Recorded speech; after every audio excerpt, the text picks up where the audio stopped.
Hello, I will be presenting our next speaker. Dr. Emily Kate Rubio has over 15 years of experience working with children with feeding concerns. Dr. Rubio is a licensed psychologist and board-certified behavior analysis who oversees intensive day treatment and outpatient cases and supervises interns and fellows within the multidisciplinary feeding program at Marcus Autism Center. She also serves as an assistant professor of pediatrics at Emory University School of Medicine. Dr. Rubio earned her doctorate in school psychology from Georgia State University and completed her predoctoral internship and postdoctoral fellowship in the multidisciplinary feeding program at Marcus Autism Center and the Center for Advanced Pediatrics through Emory University School of Medicine. Prior to this, Dr. Rubio served as a case manager in the Pediatric Feeding Disorders Program at the Kennedy Krieger Institute in Baltimore, Maryland. Dr. Rubio's clinical and research interests include the assessment and treatment of pediatric feeding disorders, specifically the use of behavioral interventions from efficacy, ethical, and social acceptability perspectives. Dr. Rubio has published research studies in multiple journals, including the Journal of Applied Behavioral Analysis, the Journal of Pediatrics, and Behavioral Interventions. If we could please give a warm welcome to Dr. Rubio.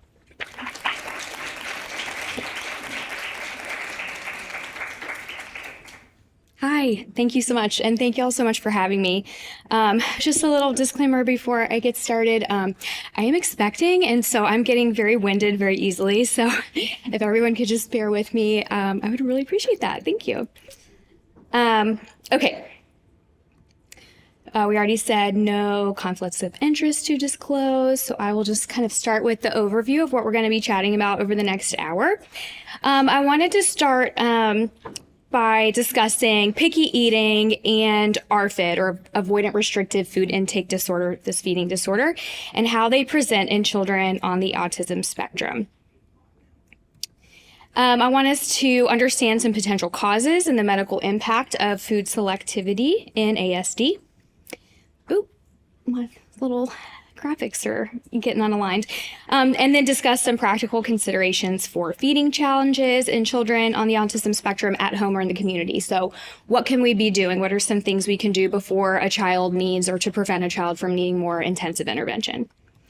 And then discuss evidence-based treatment for severe food selectivity in children on the autism spectrum. All right, so before we start talking a little bit more about atypical eating, I wanted to talk us through a typical feeding timeline. So this may all be familiar to you. I am living this now. I have a 20-month-old, so it's very cool to see her kind of like progressing through all these steps. So that's been fun. So birth to 4 months, babies are relying primarily on breast milk and formula. Around 4 to 6 months, it's kind of advised you can start presenting some solids, purees, soft solids, things like that. 8 to 10 months, babies are starting to finger feed, and the puffs and some other soft solids, all the good stuff. 12 to 18 months, they're starting to use utensils a little bit more efficiently, cups, spoons, things like that. And by around 24 to 36 months, they're pretty independent with their eating, right? They should be around at this point. They may need a little bit of assistance, but overall, they're eating what you can, or making yourself for dinner. They're able to feed themselves with, minimal supervision, things like that. So it's kind of a typical trajectory with feeding. So typical dietary fluctuations, these are normal. Meals are reported to be a common problem for children and source of stress for caregivers, with up to 45% of children experiencing some mealtime problems. This is normal.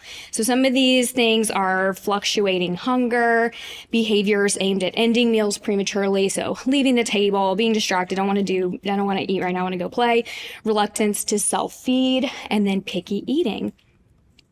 Picky eating, also developmentally pretty common and normal. Estimated prevalence of picky eating in 2-year-olds, for example, is about 22%. Overall, parents perceive picky eating as an occasional behavior.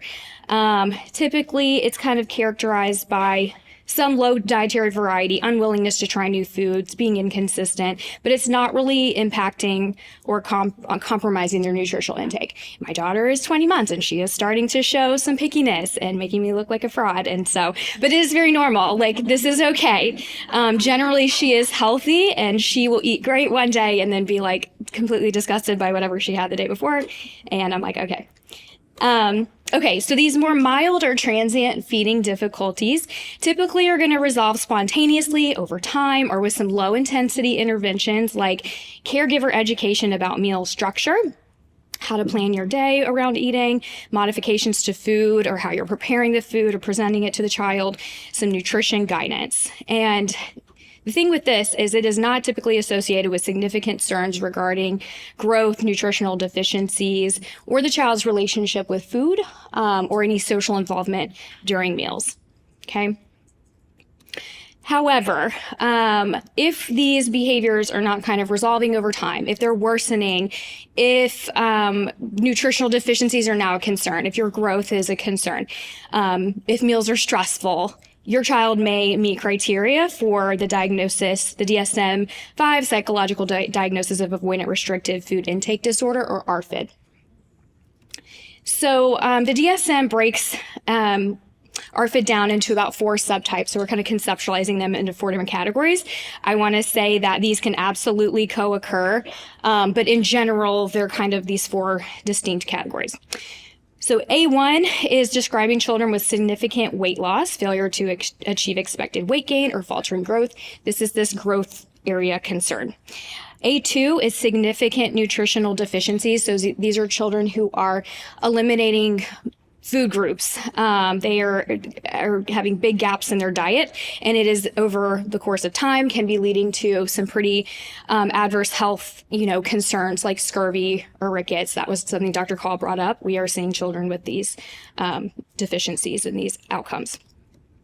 A3 is dependence on enteral feeding, so tube feeding, nasogastric tubes, gastrostomy tubes, or oral nutritional supplements, so drinking a lot of formula to help meet your needs. And then A4, which is really seen across all the different types of ARFID. I'm not quite sure why it's its own separate category. Marked interference with psychosocial functioning. So these are these challenging behaviors during meal times. Parents, families are experiencing a lot of stress because of their child's feeding difficulties. Some exceptions to this diagnosis. It cannot be attributable to a concurrent medical condition or mental disorder.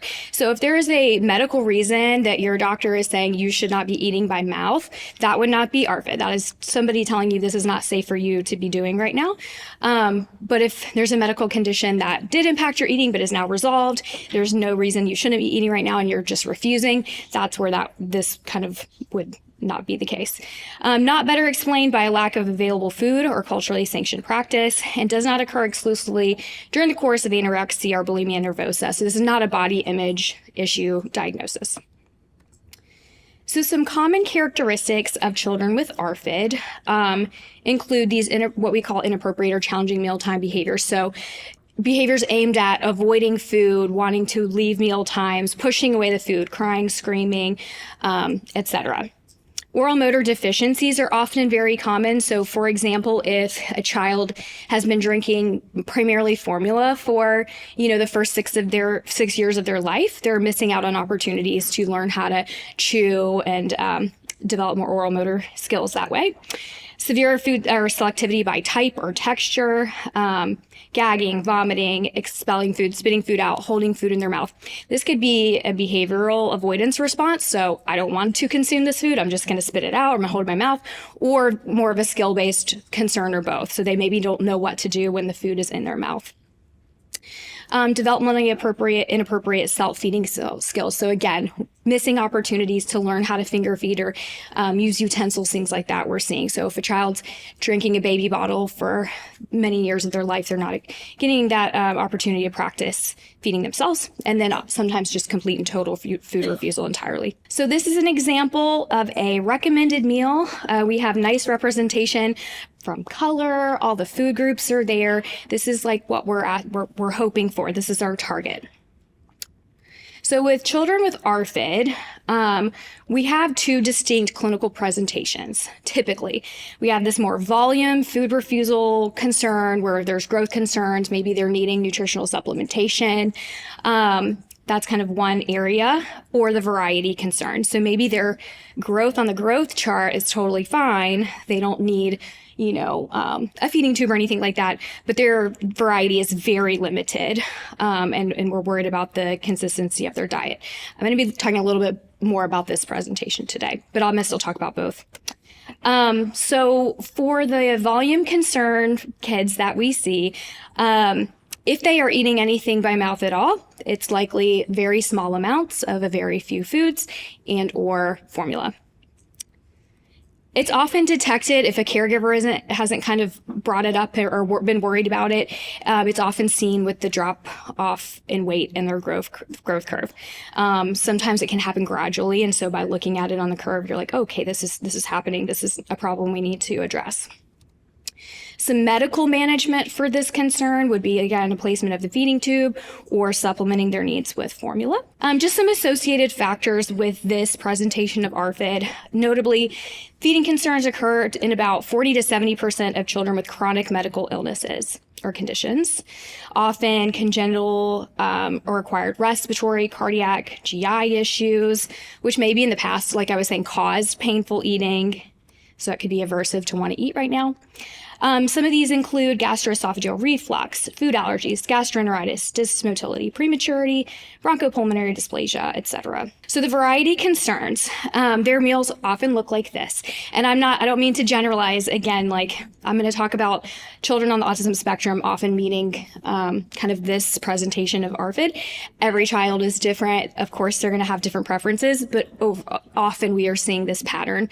So fatty processed foods, typically starches, maybe a chicken nugget, something like that, typically very brand specific, and maybe a sugary drink like apple juice, Hawaiian punch, things like that. Okay, so the medical management for this issue is often, hey, let's start some multivitamins, see if we can bridge any of the gaps that are in your diet.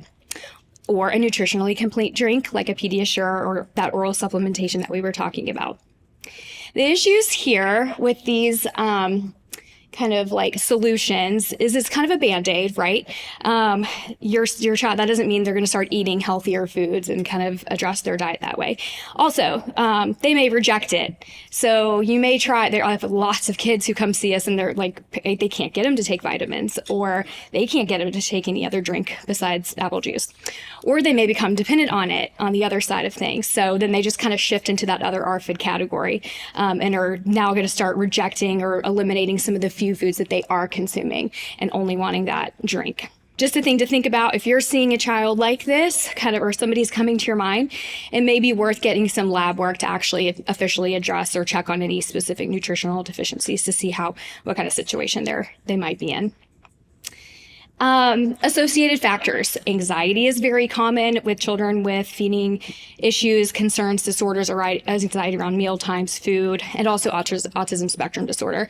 Up to 95% of children on the autism spectrum are experiencing some type of feeding difficulties. Yes? Are there specific labs you would suggest that we order, like common deficiencies? Or? Yes. So I'm not going to speak for our dietitian. I do have some slides about some of the common nutritional deficiencies that are popping up in this population, and we'll point them out. But yes, but that is usually and I'll talk about, we have like a full multidisciplinary team. So we have our nurse practitioner, our dietitian, they're the ones that are going to be checking. So sometimes what they do is they'll have the families provide like a 24-hour food log, and based on what they're eating, they'll run like an analysis, like just in like a program or something they have, and they'll be like, we think you're at risk for these, probably go officially get checked. So yes. So with this large amount of feeding difficulties in this population, it doesn't mean it's all ARFID, right? That is not the case at all. A lot of times there's just rigidity, a lot of preference for they know what they like, they're going to stick with that, but it's not necessarily impacting growth or behavior, things like that. It can just be, this child is very selective, but that's okay because they're still somehow they're taking a multivitamin or something like that. Again, some research is showing children on the autism spectrum are 5 times more likely of having a feeding problem. And they are typically falling into this subcategory of the food selectivity profile of ARFID, this A2 category. Again, this is not exclusive. I work with children on the autism spectrum who have feeding tubes, who are formula dependent, of course. This is just a pattern that we're seeing quite a lot of. And we're seeing they have a preference for, and I don't, y'all might see this in your home, in your community, more preferences towards the carbohydrate snacks, processed foods, and more rejection of the fruits and veggies. This is just a kind of a summary of a recent review that looked at a bunch of studies that evaluated kind of the dietary intake of a lot of individuals on the autism spectrum. Everybody was finding similar things, refusing veggies, fruits, and really having their favorite foods, things like pizza, pasta, candy, cookies, all those good things. Okay, so I wanted to look at a couple case examples and just kind of, so we can kind of look at the distinction between picky eating versus probably what would qualify as ARFID. So Sean, 8-year-old boy, history significant for ADHD and ASD, growth has been normal and steady, normal BMI, consistently accepting a couple foods from each food group. Not like a ton, but we've got representation there. He's drinking milk, he's got some dairy, he's got a couple snacks, normal, totally normal for any of us. The pickiness here comes with, he's not comfortable trying, many new foods, and he doesn't want to eat at school. This tastes different for me, I'm not comfortable, I'd rather just eat these at home. Otherwise, eats preferred foods perfectly fine. Whereas the child with a feeding disorder, 6-year-old Charles, has a history significant for ASD, also growth fine in the normal range overall. He's rejecting entire food groups, fruits, vegetables. The starches he does have, cereals, pancakes, things like that. The meats, I see this all the time. Chicken nuggets, very brand specific. Chick-fil-A, Wendy's, Zaxby's, parents are having to drive to very specific Chick-fil-A's to get these nuggets. Fish sticks, we have a sugary chocolate milk, lots of other snacks. Behaviorally, if he is presented with non-preferred foods or new foods, we're seeing screaming, hitting, throwing foods. So these kind of challenging mealtime behaviors. Mealtimes are very stressful for the family. They're having to prep different meals, go out of their way to do different things so that their child will eat. Otherwise, he's eating his preferred foods without issue. Any questions about any of this right now? Okay. So what are we hypothesizing is the cause of food selectivity in ASD? This has already kind of been hinted about a little bit today. Researchers can't say definitively why this is happening, but some theories, some kind of current explanations have been sensory sensitivities and behavioral inflexibility, or I like to more positively describe it as preference for predictability. And they've been found to be the stronger predictors of selective eating for children on the autism spectrum. There have been found to be higher rates of GI concerns. I think you brought that up. GI complaints in the autistic population.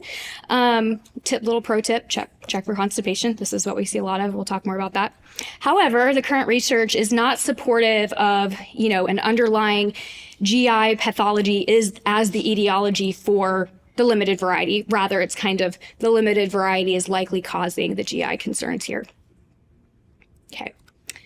So sensory sensitivities and some preference for predictability.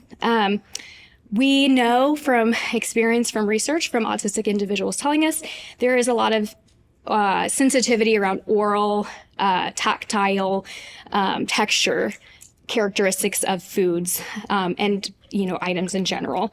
Children with ARFID, there's evidence to suggest that they're actually more sensitive to the bitter taste, and so it's potentially could be perceived as even more of a strong response in children on the autism spectrum because of their heightened sensory sensitivities. We know that individuals with ARFID often experience disgust, strong emotional responses to the sight, smell, and taste of non-preferred foods. Predictability, research has shown that children have difficulty predicting their and controlling their environments. So these kids, we love a routine, we love a schedule. They find change to be aversive and may engage in behaviors to avoid these changes. So that could be these more inappropriate mealtime behaviors, things like that, avoidance, running away. Okay. let's talk about some predictability with our foods here. Preference for sameness. Kids may really want to know where they're going to be eating. They like their specific spot on the couch. They like their specific plate, all those kinds of things. So foods, think about fresh foods, for example, some of these foods that our kids are eliminating entirely. So think about a carton of blueberries that you get at the grocery store. Think about how much variability is in a fresh produce sample, right? So even within the same carton, you could have blueberries that are juicy, squishy, sweet, sour, all that. I know when I get my blueberry carton, I know exactly which ones I'm going for. I don't want the little sour ones. I don't want the big mushy ones. I go for the ones in the middle. But this is very unpredictable, right? It's variable what you're going to get with these foods. That can feel scary, right? That can feel unsafe. Whereas these more processed foods are going to consistently look the same and feel the same and taste the same and smell and look the same every single time. That feels predictable, right? That feels very safe and in control. So that's a big hypothesis of what we think could be going on here. Also, it tastes good. It's salty, sweet, all that good stuff. Okay. So what's the medical impact of food selectivity in this population that we're seeing most of, or a lot of? Like we talked about, significant nutritional deficiencies. This is if these diets are going on for a significant amount of time, that's when we're not having treatment, we're not having vitamins. This is when we're seeing these, adverse health outcomes like scurvy, bone loss, concern with growth, things like that. GI issues. Constipation is very common. And then because of constipation, oftentimes we're seeing other kind of disruptances in a child. So sleep concerns, behavioral disturbances. We're going to talk more about that. This feels very painful to me and I don't know how to tell somebody. I want to hit my belly. I want to have a tantrum. This is hard. Obesity and subsequent complications. So arthritis, elevated liver enzymes, diabetes, etc. Okay. We're going to talk a little bit about specifically how we're defining severe food selectivity. This is rejection of one or more food groups and or accepting 5 or fewer total food items, not counting their snacks, desserts, things like that, associated with nutritional deficiencies. A recent medical record found that 78% of children with ASD and severe food selectivity consumed a diet that placed them at risk for 5 or more nutritional inadequacies. Okay. So let's think about the breakdown of these two plates. This recommended side, where we got all the good representation, we've got a decent amount of calories. This is reasonable. Low amount overall of saturated fat. We've got some fiber in there and representation from all these key micronutrients. Whereas this diet, this plate, we've got a lot higher calories, a lot more saturated fat, not a lot of fiber comparatively, and we're missing some of these major key nutrients that are very beneficial to kids. So nutrition risk and autism. So this is what we were talking about, Dr. Tarbutton. A recent review came out. We looked at kids who had been referred to our program or for a multidisciplinary team evaluation by one of their providers or self-referred. And these are individuals on the autism spectrum. They looked at did their nutrient analysis and kind of seeing what was going on. And these were the ones that were showing up most as at risk for inadequacies. Vitamin D, E, calcium, zinc, folic acid, fiber.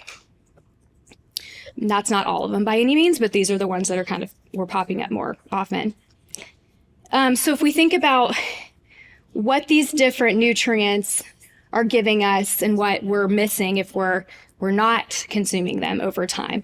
We got weakness, depression, neuropathy. We've got neuromuscular disturbances, poor growth. We're missing our sense of taste, smell, immune function. Again, poor growth. So over time, this is pretty impactful, right, if we're not going to address this. Okay, back to some GI issues. Just to kind of bring back to our attention. All the common GI conditions encountered by neurotypical individuals, they're going to be present in children on the autism spectrum. Reminder. However, like I was saying, within this population, if there's communication impairments, this may lead to, and they're not able, like I was saying, they're not able to come to our parents, come to our teachers saying, hey, I don't feel good. I haven't pooped in 5 days. I'm uncomfortable. This could lead to they're not sleeping. They're having behavioral challenges. So we just, as individuals working with this population, should be alert to the presentation of these more, different kind of signs that something could be going on, and kind of keying into that. Obesity. Okay. So prevalence estimates of obesity obesity among children on the autism spectrum is about 17%. Autistic children had a 58% greater risk of developing obesity compared to their neurotypical peers. Let's talk about some of the risk factors of why. Again, not surprising, this food selectivity, potential risk here, like we're talking about, they're gravitating toward these fatty processed foods and rejecting a more well-balanced diet. Level of support has been identified as a risk factor for obesity. Preference for sedentary activities, if they're really happy to kind of sit and hang out and watch their tablet and play games and things, like that's also correlated there. Lack of social partners, food used as reinforcers in ABA, often snack food, little M&Ms and Cheetos and things like that. Very helpful in treatment, but if it's all they're doing all day, and especially if that's their whole diet, it adds up, right?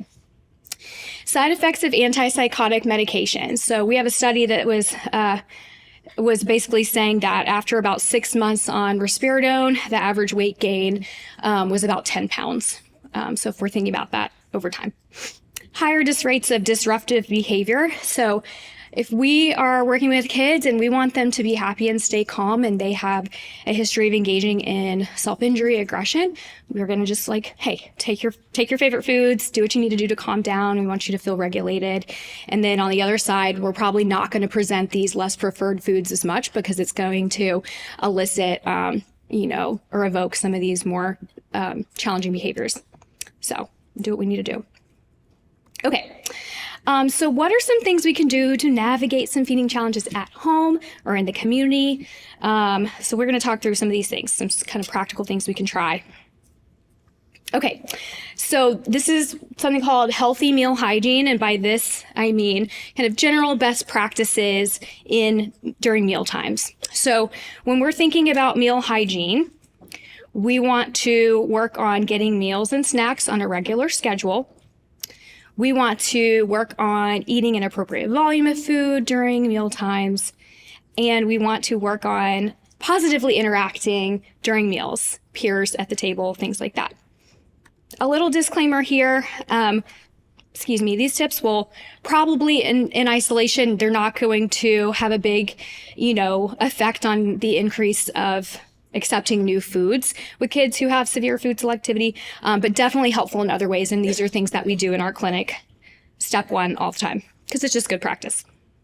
Okay, so the first thing we want to think about, getting meals on a schedule. Where it's recommended that we try to do about 3 meals, 2 snacks per day with really good spacing. We don't want anyone being very full coming to a meal. That's not going to be motivating. Meal length should be about 30, 40 minutes max. We don't want this to be an hour-long, 2-hour-long, drawn-out, meal time. That can be pretty aversive for probably everyone. Okay, this is an example of a schedule. And because this is a goal we want to work on, this may require that we need to eliminate grazing throughout the day. I don't know if this is something that y'all see with your friends at home. Okay, the problem with grazing. So we know a selective eater may restrict what they eat, but it doesn't mean they're not eating and restricting how much they're eating. So this is kind of eating, like I was saying, continuously throughout the day, tends to often be these highly snacky processed foods. The problem, it's a big problem. So the problem here is that it's, like I was saying, reducing hunger when you actually want them to come and sit down and eat an actual meal. It may contribute to weight gain, of course, with the excess calories. It often is, we're seeing that it's discounted by caregivers. So caregivers may just be happy that they're eating anything at all. Or they may just say, oh, they just ate a few chips. It's not going to impact anything. When reality, especially if they can go, they're independent and they're getting their own snacks, they're having 4 bags of chips before a meal. So, and then again, it's contributing to the lack of structure, which we don't want. We want more structure. So some tools to eliminate grazing. Use of a visual schedule to show them like, hey, we're going to start eating on a schedule. Let's stick it on the fridge. Show like a sample of what our day is going to look like. Probably going to need more support than that. Sometimes what we may recommend is fading the length of time. So if a child has, access to a bag of chips for an hour after they get home from school, we may try to gradually increase the time between snacking. Hey, we're going to take a 5-minute break. Make it easy. Get it a successful goal, something we think they can achieve. If you need to start at 1 minute, I've done much shorter intervals before just to get some kind of success going. Once they're doing well with and probably a more attainable, easier goal, like a few minutes, 5 minutes, 10 minutes, we're going to start building it up and eventually build up the time between snacking and eventually cut out grazing. We may need to modify the environment, so move food to a location that they may need to request, or just put it out of sight, hard to reach. I've had families have to put locks on their snack cabinets, things that we need to do sometimes. Okay.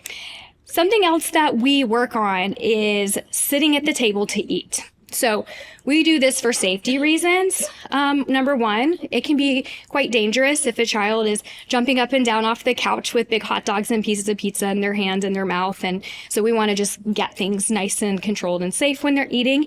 And also just to encourage and promote this family shared time. We want meals to be nice and safe in kind of social situations at the meals. Oftentimes, caregivers report that one of the biggest things they want around meals is like, I just want my child to participate in a birthday party. I want them to sit with us at dinner time. I want, we have holiday meals, things like that. So kind of the social aspect of meals.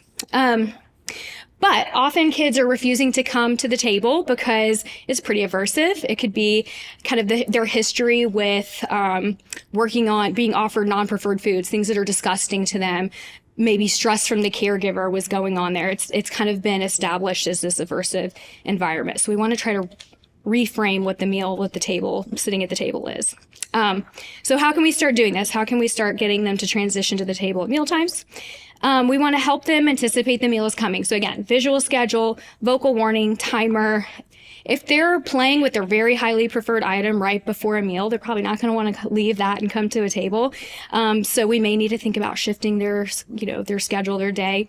Set a timer. Hey, you got 5 more minutes of playing with, the dog or whatever we're doing, and then we're going to come sit and have a snack at the table. Are we having them difficulty getting them to the table? So that's kind of the transition, actually coming to the table. Use one of the preferred toys they were playing with, have them kind of bring it over to the table.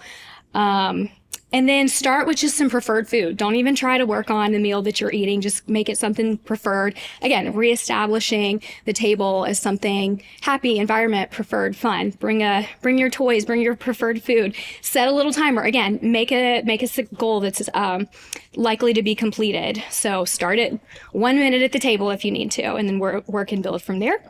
And then limit distractions away from the table. So if their favorite TV show or movie is on in the background, turn it off because they're just going to leave. They're going to want to go do that. Same thing with toys. Get them out of sight. Want them to want to be at the table. Okay. Eating an appropriate volume during meals. MyPlate.org, gov, is a website that has a lot of helpful tools and tips for meal planning, recipes. It also has a really helpful calories per day tool that can help you kind of estimate based on your child's age, sex, physical activity. It can kind of give you some suggested, like a calorie goal to meet. And also, once they kind of spit that out for you, they may recommend, within each food group, we're recommending they have, 1 cup of grains per day and so forth. So it can kind of give you a end goal. This is probably not going to be attainable right away, but you can try to do what you can to work up to that. Okay. Something else that it could be something you could try at home is sugar sweet beverage fading. So the American Academy of Pediatrics is saying if you are going to drink juice, if your child's going to drink juice, the recommended amount for these younger kids, about 1 to 6 years old, about 4 to 6 ounces, older kids 8 to 12. So oftentimes they're drinking much more than that, 20, 30 ounces a day. So if we want to work on trying to decrease the actual juice, we can try to start fading some water in it very slowly and fading the juice out. So if they're normally drinking an 8-ounce glass of juice, we can try to sub out. Let's start with 7 and 1 ounce of water and so forth and fade it out. So this is just some data, BMI data from a clinical case, juice dilution protocol. This is something that the dietitian did with the family, where this is a 4-year-old boy with autism. He was overweight when he started, had food selectivity by type. Prior to the intervention, he was drinking about 20, 30 ounces of apple juice per day. And so what they did was this juice dilution protocol. And after about 3 months, the BMI dropped down into this more normal, healthy range. So just by cutting out juice. And then, of course, we worked on accepting new foods. Okay, so positive mealtime interactions. Another very important part of this healthy meal hygiene, best practices during meals. So especially, given the history that meal times at the table are probably very aversive, and for the parent, for the child, it's been a stressful situation. We want to focus on praising appropriate mealtime behavior and really limit coaxing, prompting, responding to refusal behavior as much as you can. Stay neutral. If there's age-appropriate messiness, let it go. That includes, commenting, sighing, facial expressions. I have trouble doing this, but that is best practice. Let's just kind of, stay positive. Yes. Okay. So tips to promote healthy eating and food exposure. Again, back to my theme, we want to go slowly, set achievable goals, build on the things that are going well with what they are currently eating. So we may want to start by exposing the child to foods that they previously accepted in the past, and maybe have dropped, but it's like, hey, they used to be comfortable with it. Maybe we can reestablish some success, or think about foods that they like to eat and we can try something similar to that. So for example, if spaghetti is preferred and they do well with that, let's try a bite of, or like a different type of pasta. Offer very small amounts of food. So oftentimes we see families come in and they'll scoop a big portion of whatever they're eating onto their child's plate. It's very overwhelming. So I think about one of my least preferred foods is celery. And if somebody chopped up a bowl of celery and put it in front of me, I would not want to touch that. That is gross to me, overwhelming, no thank you. But if somebody just gave me a little bite-sized piece of it, sure, I will try it, that's fine. So it's the same kind of thing. We see that it's way less overwhelming, way more, palatable to the child, and that's all they have to do. Even if they just stick it in their mouth, pull it out, that's all they have to do. Again, we're trying to establish some success, build on success, get them confident, get them comfortable with these things. Minimize pressure when they're kind of on their own, trying to try new foods. So don't be like, okay, taste it. Okay, touch it to your lip, or, one chew or anything like that. Just wow, great job.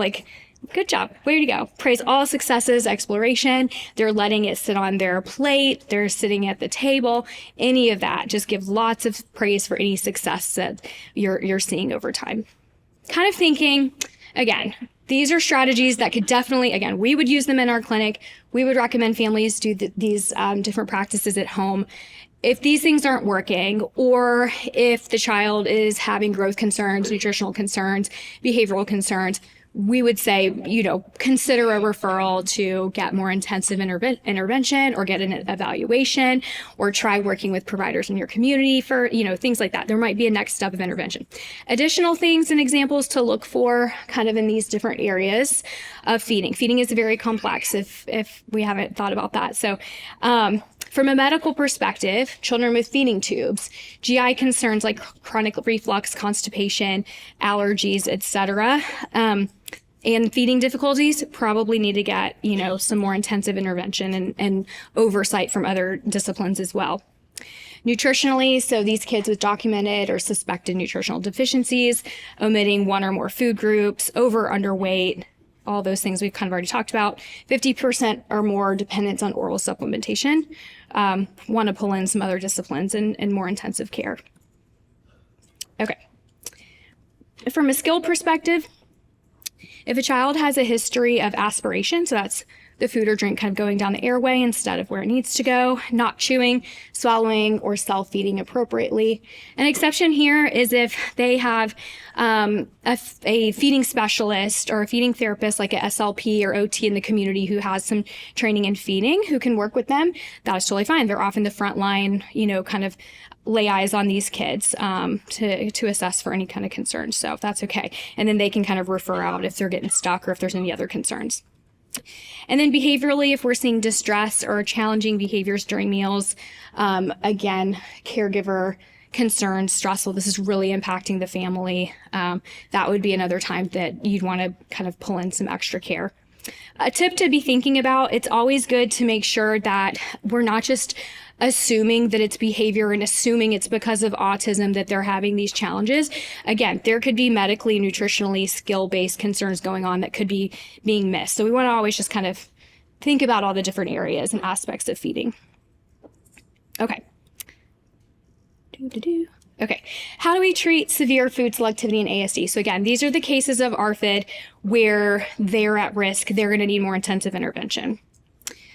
Okay, so expert consensus, the research is all suggesting that children with chronic and severe feeding difficulties and disorders are going to benefit most from intensive intervention. So this is going to be that a day treatment program or inpatient hospital setting where they're going to have multiple therapeutic meals throughout the day. They're going to have a full multidisciplinary team approach and oversight. So this includes gastroenterology or another medical provider, psychology, SLP or OT to kind of have oversight with their skill concerns, and a dietitian or somebody from a nutrition perspective. And they're really assessing the status and the needs to prior to coming into kind of any intervention. So, for example, if something was missed and these children are experiencing severe food allergies, but it was never confirmed, and they're having reactions from foods, or they're not accepting foods because of discomfort, we want to rule all of that out or make sure it's managed before we would start working with them. So they'll lay eyes and assess anything that could be going on there. And then during intervention, as we're working on food exposure and expanding volume and variety of foods these children are consuming, we want everybody to kind of make sure they're okay and stable, of course. Behavioral intervention is going to be the central treatment element, and we're focusing on exposing them to different foods and structuring their meals, with a big emphasis on parent training. We spend lots of time doing caregiver training, because none of this matters if they can't make this work at home and get this, working for them long term. So we spend lots of time doing that. And then we do, and it's recommended to have a transition to outpatient follow-up as kind of step down. So after 2 months of seeing them every day, we don't just say, bye-bye, cold turkey, good luck. We follow them for, monthly up to a year or so to make sure everything's going okay. Okay. So again, these different domains, medicine pillar is going to be making sure everything is safe. We're not missing anything going on here. We're going to oversee, the children's health as we're working on increasing their intake. Nutrition is going to be monitoring their growth and their intake as we're working with them. We're selecting foods that are giving the most balanced diet. We want them to grow. It's kind of whatever reason for referral they're coming to us. We want to make sure we're trying to address that as best as possible. Our skill, it's recommended that skill providers are there to kind of focus on any hypersensitivity, making sure there's no safety concerns with eating. And then behaviorally, again, we're structuring meals using behavior analytic techniques and related techniques to promote intake, and then caregiver training. So this is a map of where all the intensive multidisciplinary feeding programs are in the United States. There's number one, not a lot of them, and they're mostly around the same part of the country. So thinking about access to care in the rest of the country, and even in Georgia, we have families traveling from all over to see us. So obviously kind of a gap in care here. I'm going to talk a little bit about our model in the Children's Multidisciplinary Feeding Program, because we're one of I think Dr. Call was saying we're the biggest in the world who offers this kind of intensive multidisciplinary intervention. We have all the disciplines that are recommended by the expert consensus, including social work. So important to make this work for families and support them while they're here. Our patients, so this is a very like broad generalization, but about 60% are going to be the children that meet the profile with complex medical histories and volume concerns, with 40% children on the autism spectrum and those variety concerns. Again, they absolutely can co-occur, but this is generally what we're seeing. So our programs include the evaluation to, one, determine if the child meets criteria for RFID and if we have any services that they would benefit from, or how can we connect you to services in your community if you don't need something this intensive. Our day treatment program is kind of the bulk of what we're doing. So it's that 8 to 10 week, 5 days a week, 4 meals a day, intensive day treatment program. And then outpatient, we do have an outpatient program for children on the autism spectrum called Feeding Focused ABA. And these kids, they do have to meet criteria. Their RFID food selectivity is not quite as severe, warranting the intensive program. So they have a little bit more flexibility in their diet, but definitely could benefit from some treatment. It's very caregiver training based. And then we have the follow-up outpatient program. So again, after our kids leave day treatment, we follow up with them for about a year to make sure everything's going okay and see if there's anything we can expand on. Again, kind of tap them into any community resources they benefit from as well to advance their feeding. All right. Let's see if technology works for us, but I have a video that is an example of a family that we would see here a lot. This child is 4 years old. They have food allergies, GERD, asthma, eczema, gastroparesis. They have a feeding tube. They're seeing lots of different specialists. He is autistic. And so what we do on the first day of treatment, we also do this in our evaluation process as well, but we have the parent feed the child as they would at home. We have them like show me what it looks like when you feed them their preferred foods, and then show me what it looks like when you actually try to feed them a new food or non-preferred food. So this is a non-preferred food. Yummy.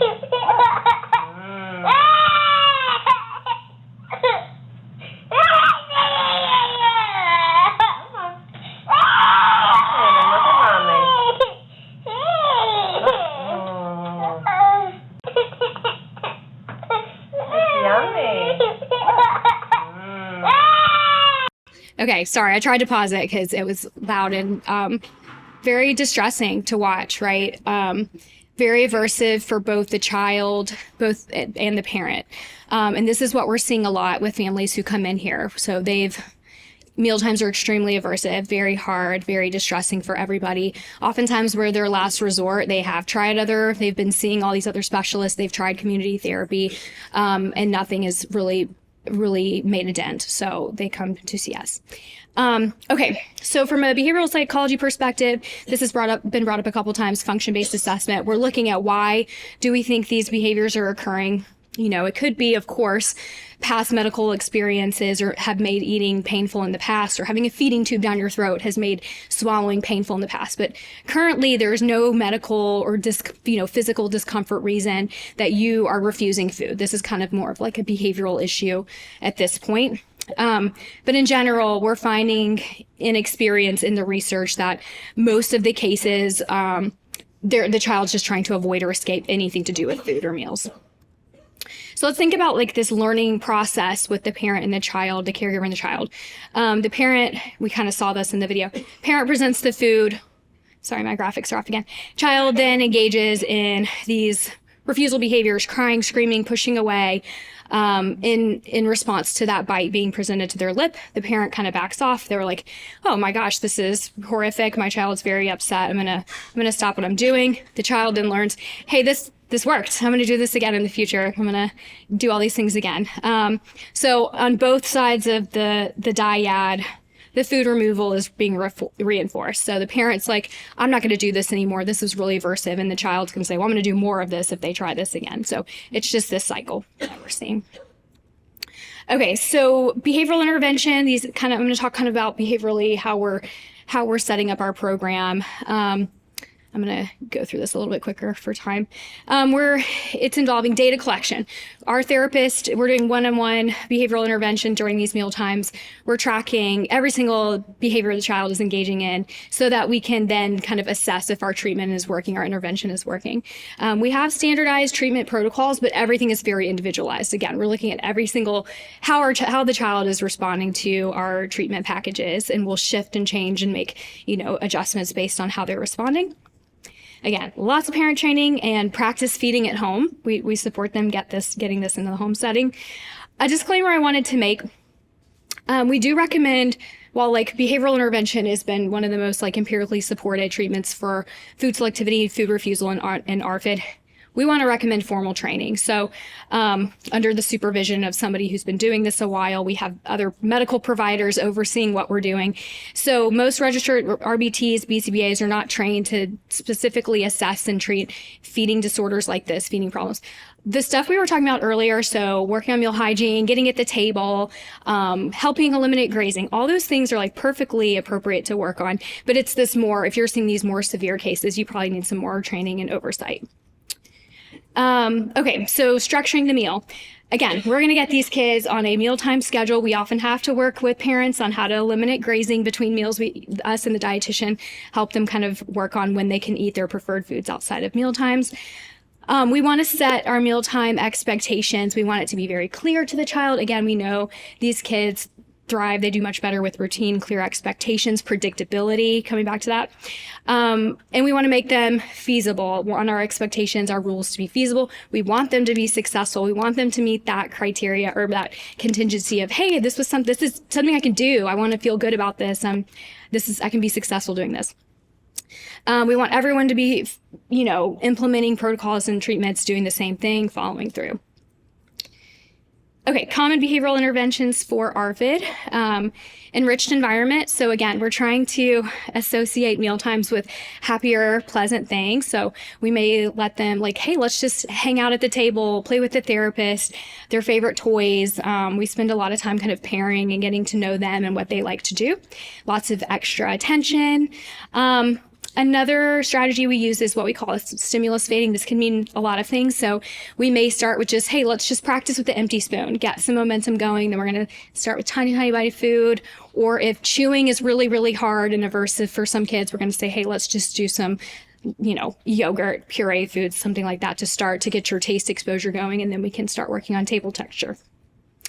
We're going to persist with the bite a little bit more than parents would and use differential reinforcement. So the target behavior that we're trying to increase, so food acceptance, swallowing, any of that, we're going to give lots of praise and access to toys for.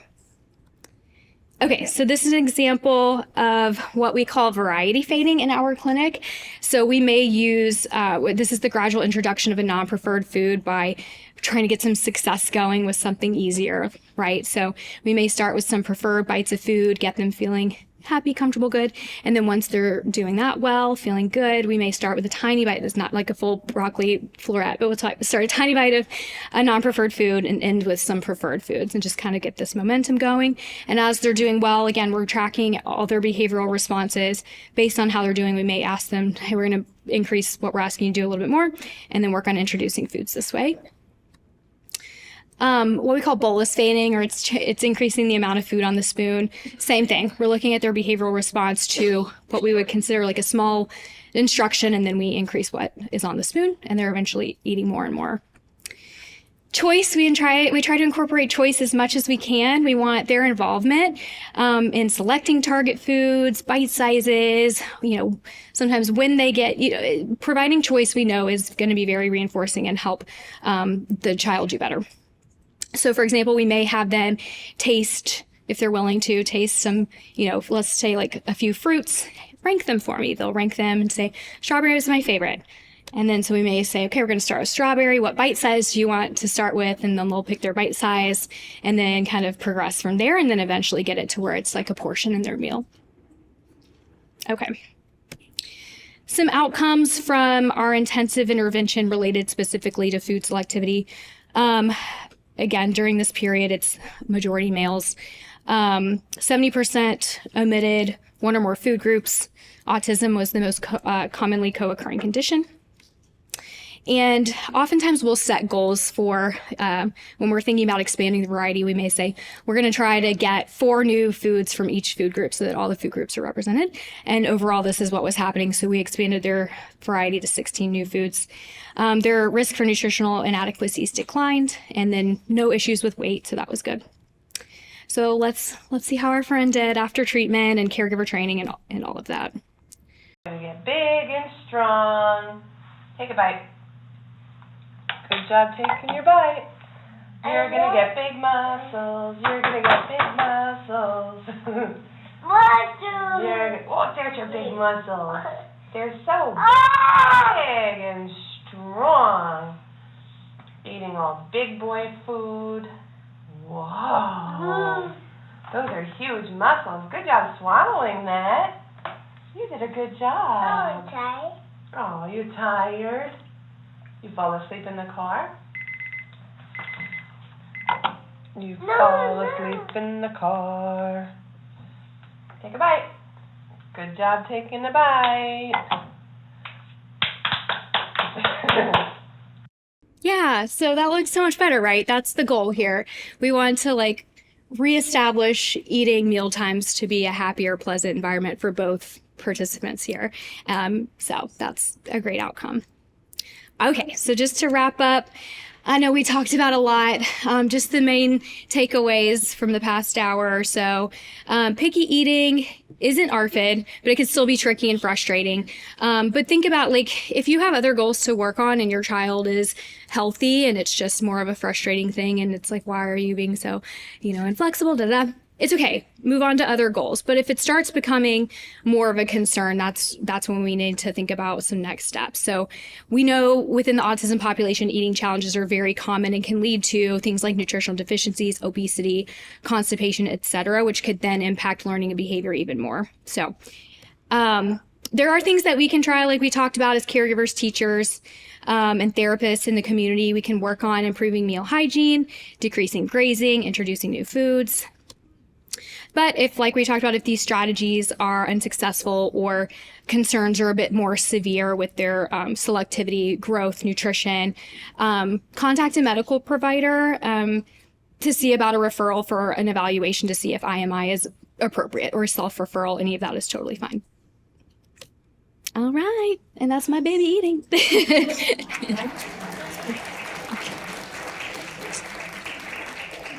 Yes.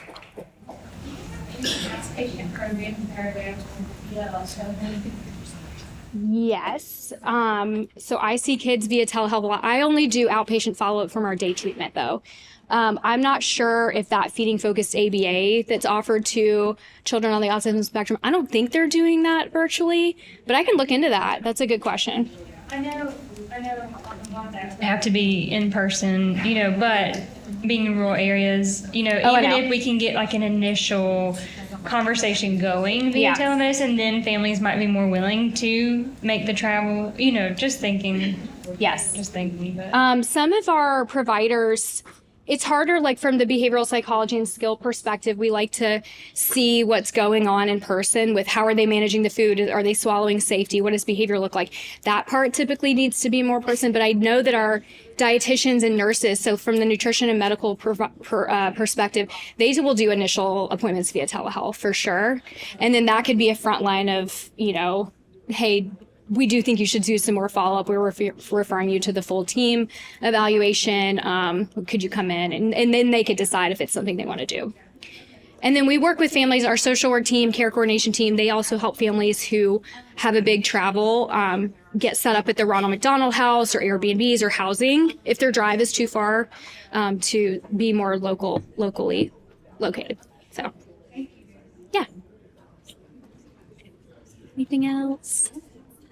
All right.